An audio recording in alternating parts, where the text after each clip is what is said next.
जय मातेश्वरी साथियों, भगवती ज्योतिष समाधान में आप सभी का पुनः स्वागत है। हमने इससे पहले वाली क्लास में आपको बताया था मेष राशि।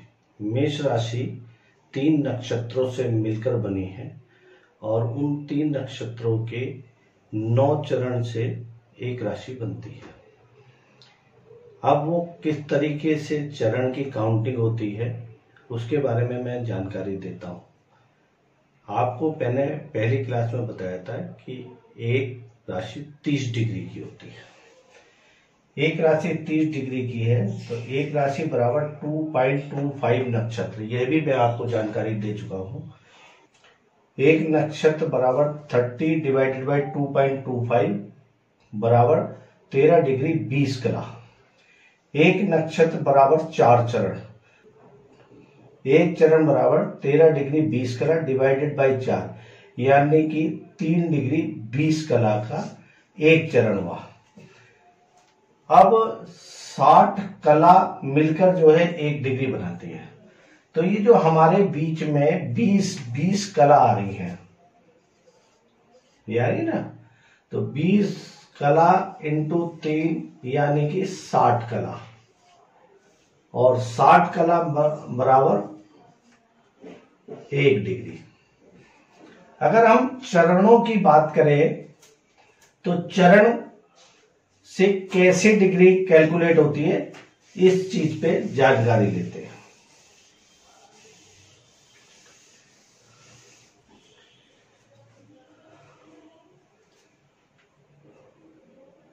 चार चरण और 1 चरण, कुल मिलाके हो गए 9 चरण। मेष राशि में पहली राशि है तो पहली राशि पे 4 चरण आपके अश्वनी के, 4 चरण भरणी के और 1 चरण कृतिका का। अश्वनी, भरणी और कृतिका।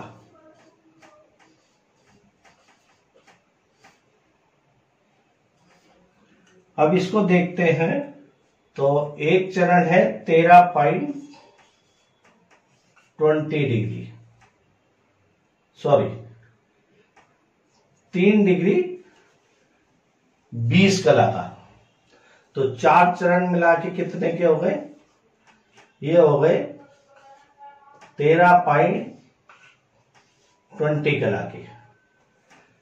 इसी तरीके से 3.220 इंटू 4, ये भी हो गए 13 डिग्री 20 कला। कला का निशान इस तरीके का लगा सकते हैं हम। और एक चरण 3 डिग्री 20 कला। अब इन दोनों को अगर हम तीनों को जोड़ते हैं तो 13 दूनी 26 और 3 29.20 कला प्लस 20 कला प्लस 20 कला, यानी कि ये बैठ जाती है 29 प्लस 60 कला,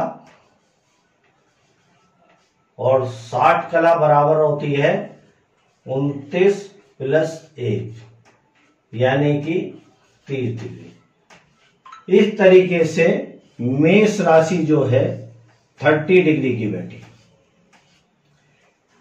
मेष राशि 30 डिग्री की, टोटल 12 राशि, 12 इंटू यानी कि 360 डिग्री, यानी कि सौर मंडल,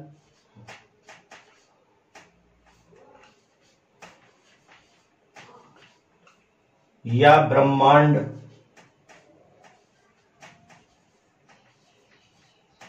या कुंडली।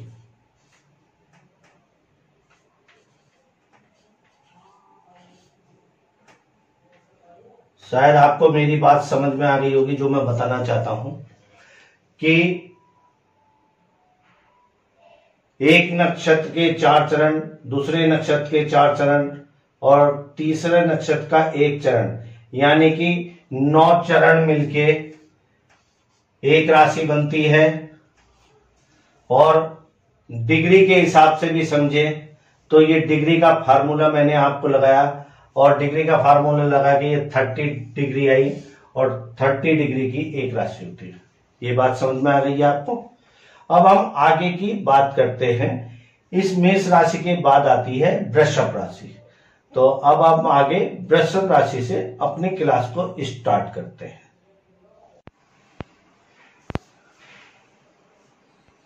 बात करते हैं वृषभ राशि। वृषभ राशि कृत्तिका, रोहिणी और मृगशिरा, इन 3 नक्षत्रों के 3 चरण कृत्तिका के, 4 चरण रोहिणी के और 2 चरण मृगशिरा के मिलके 9 चरणों से यह राशि बनती है। कृत्तिका के 3 चरण इसलिए आए हैं क्योंकि कृत्तिका का 1 चरण मेष राशि में इस्तेमाल हो गया था। इसके बाद रोहिणी के 4 चरण पूरे आए हैं।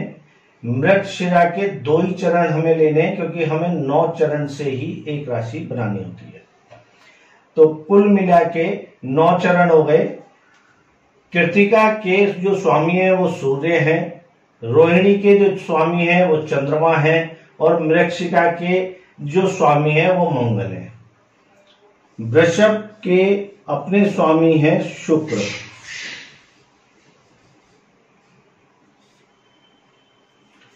शुक्र की बात करी जाए तो शुक्र लग्जरी देते हैं, आपकी ऐशो आराम देते हैं, सुंदरता देते हैं और हर वो सुख सुविधा देते हैं जो कि व्यक्ति को चाहिए होती है। वृषभ राशि का अगर चिन्ह की बात करें तो वृषभ राशि का चिन्ह होता है बैल। आपने देखा होगा, बैल देखने में बहुत सुंदर लगता है, ठीक है ना। ये स्वभाव आता है बैल के अंदर शुक्र से। शांत होता है, ये स्वभाव आता है चंद्रमा से। ऊर्जावान होता है, ताकतवर होता है, ये स्वभाव आते हैं सूर्य और मंगल से। तो कुल मिला के बात करी जाए तो शुक्र प्लस सूर्य प्लस चंद्रमा प्लस मंगल, शुक्र, सूर्य, चंद्रमा और मंगल, इन सभी स्वामी के स्वभाव से मिलके वृषभ राशि तैयार होती है। वृषभ राशि का जो चिन्ह मैंने पहले भी बताया बैल होता है और बैल जो है ऊर्जावान होता है, मेहनती होता है। अगर बैल को सुबह खेत में लगा दिया जाए तो वह शाम तक खेत जोतता रहेगा, बशर्ते आप उसके साथ लगे हुए हो। अगर आप सुबह से शाम तक जोत रहे हो तो वो भी सुबह से शाम तक आपके साथ लगा के खेत को जुतवाता रहेगा। अगर आपने 2 घंटे हल चलाया बैल को साथ में लगा के तो वो 2 घंटे ही चलाएगा, फिर शांति से बैठ जाएगा। यानी कि कुल मिला के वृषभ राशि वाले व्यक्ति जो है सहनशील होते हैं और धैर्यवान होते हैं और मेहनती होते हैं, स्थिर स्वभाव के होते हैं। इन्हें जिस तरीके के काम में लगाओगे वह उस तरीके का काम करने लगते हैं। वृषभ राशि वाले दूसरे व्यक्तियों पर ज्यादा डिपेंड होकर काम करते हैं, यानी कि इनको काम बताना होता है तब जाके ये काम को कर पाते हैं। इसके बाद हमारी जो राशि आती है वो आती है मिथुन। कहते हैं मिथुन राशि के, मिथुन राशि के जो स्वामी हैं वह बुध हैं। बुध यानी कि राजकुमार यानी कि बालक, जिसका अपना कोई दिमाग नहीं होता, वे दूसरे के ही दिमाग के अनुसार काम करते हैं, यानी कि इनको जैसी संगत मिल जाती है वैसा ही ये काम करने लगते हैं। बुद्ध को अगर अच्छी संगत मिल जाएगी तो वह अच्छा काम करेंगे, और बुद्ध को गलत संगत मिल जाएगी तो वह गलत काम करेंगे। बुद्ध यानी कि कम्युनिकेशन के कारक है, बुद्ध यानी कि बुद्धिमान है। अब यहाँ पर बात करी जाए तो ये जो बनती है राशि, ये मृगशिका नक्षत्र, आर्द्रा नक्षत्र और पुनर्वसु नक्षत्र, इन 3 नक्षत्र के इन 9 चरण से मिलकर बनती है। मृगशिका के 2 चरण, आर्द्रा के 4 चरण और पुनर्वसु के 3 चरण, यानी कि टोटल हो गए 9 चरण। इनके जो स्वामी हैं, मृगशिका के स्वामी है मंगल, आर्द्रा के स्वामी है राहु और पुनर्वसु के स्वामी है गुरु। यहां देखना है कि मंगल की ऊर्जा भी मिल रही है, राहु का खुरापाती दिमाग भी मिल रहा है और गुरु की जो है ज्ञान भी मिल रहा है। और बोलने में तो अपने आप में बुद्ध सबसे ज्यादा प्रभावी होते हैं। तो यहां पर जो राशि बनती है वो बुद्ध प्लस मंगल प्लस राहु प्लस गुरु, इन सबके स्वभाव से मिलके यह राशि बनती है। मंगल ऊर्जा का कारक है, गुस्सैल होता है। इस तरीके के व्यक्ति बुद्धिमान भी होते हैं और थोड़े बहुत गुस्सैल भी होते हैं, ऊर्जावान होते हैं, ताकत बहुत होती है। राहु खुरापाती दिमाग होता है। इस तरीके के राशि वाले व्यक्ति अधिकतर हैकर्स होते हैं। गुरु का ज्ञान मिलने के कारण अच्छी बात करते हैं और राहु के कारण गलत बात को भी सही तरीके से बुद्ध के कम्युनिकेशन से प्रेजेंट कर देते हैं। यानी कि अधिकतर ऐसे व्यक्तियों को वकील भी देखा गया है। जो वकील होते हैं वो कहीं ना कहीं मिथुन राशि के व्यक्ति होते हैं अधिकतर, जो कि जो है एक गलत केस को भी पता होते हुए भी कि यह गलत है, लेकिन राहु के खुरापाती दिमाग का इस्तेमाल करके और गुरु के ज्ञान से और बुद्ध की कम्युनिकेशन से गलत व्यक्ति को भी अच्छा साबित कर देता है। यही मिथुन राशि के व्यक्ति का स्वभाव है। अब आगे बात करेंगे, मिथुन राशि के बाद आती है कर्क राशि।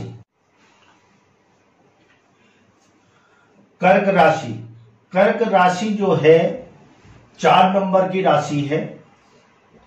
पुनर्वसु, पुष्य और अश्लेषा, इन 3 नक्षत्रों के 1 चरण पुनर्वसु के, 4 चरण पुष्य के और 4 चरण अश्लेषा के मिलके 9 चरण से यह राशि तैयार होती है। पुनर्वसु की बात करें तो जो इसके स्वामी है गुरु, पुष्य नक्षत्र की बात करें तो इसके स्वामी है शनि, और अश्लेषा की बात करें तो इसके स्वामी है बुध। कर्क राशि के खुद के स्वामी है चंद्रमा। चंद्रमा मन का कारक है, मैं पहले बता चुका हूं। चंद्रमा मां के समान होता है। चंद्रमा बहुत ठंडा स्वभाव का व्यक्ति होता है। चंद्रमा वाले बहुत ही कोमल और मधुर होते हैं और यह बहुत ही सहनशील होते हैं। कर्क राशि चंद्रमा प्लस गुरु प्लस शनि प्लस बुध, इन सबके स्वभाव से मिलकर यह राशि बनती है। चंद्रमा शांत स्वभाव का है, मन का चंचल है।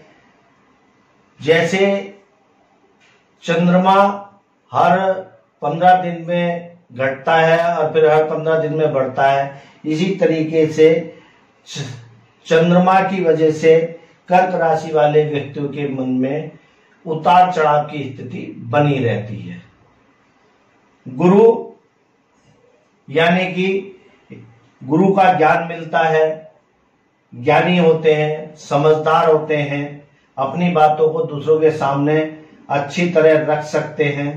शनि आलस से भरा हुआ जीवन होता है, आलसी होते हैं, काम को शुरुआत तो करते हैं लेकिन धीरे धीरे काम के प्रति हल्के पड़ते चले जाते हैं। इसके बाद बुध की बात करी जाए तो बुध कम्युनिकेशन का कारण है। ये किसी भी बात को अपनी अच्छी तरीके से समझा सकते हैं, बता सकते हैं। बस इनमें एक ही कमी होती है, ये किसी भी काम को अपने आप करने की क्षमता नहीं रखते। करने की कोशिश तो करते हैं लेकिन घबरा जाते हैं कि कर पाऊंगा या नहीं कर पाऊंगा। लेकिन अगर उसी कार्य को कोई व्यक्ति इन्हें बता दे कि यह कार्य करना है तो वह उसके सपोर्ट में उसी कार्य को अपने आप स्वयं ही करते हैं, लेकिन बहुत मन से और बहुत लगन से उस कार्य को खत्म कर देते हैं। आज हम अपनी क्लास को यहीं पर पूर्ण विराम करते हैं और आगे की क्लास में इससे आगे की राशियां और उनके नक्षत्र और उनके स्वामी के द्वारा क्या स्वभाव बनेगा उसके बारे में चर्चा करेंगे। अगर आपको मेरी बात समझ में आ रही हो या मेरी क्लास में जो मैं बता रहा हूं वह आपको समझ में आ रहा हो, अच्छा लग रहा हो, तो मेरे चैनल को सब्सक्राइब कीजिए, लाइक कीजिए और बेल आइकन का बटन दबाइए, जिससे कि आपको आने वाली जानकारी तुरंत मिल सके और आप मेरे द्वारा बताई बातों को सीख सकें। धन्यवाद।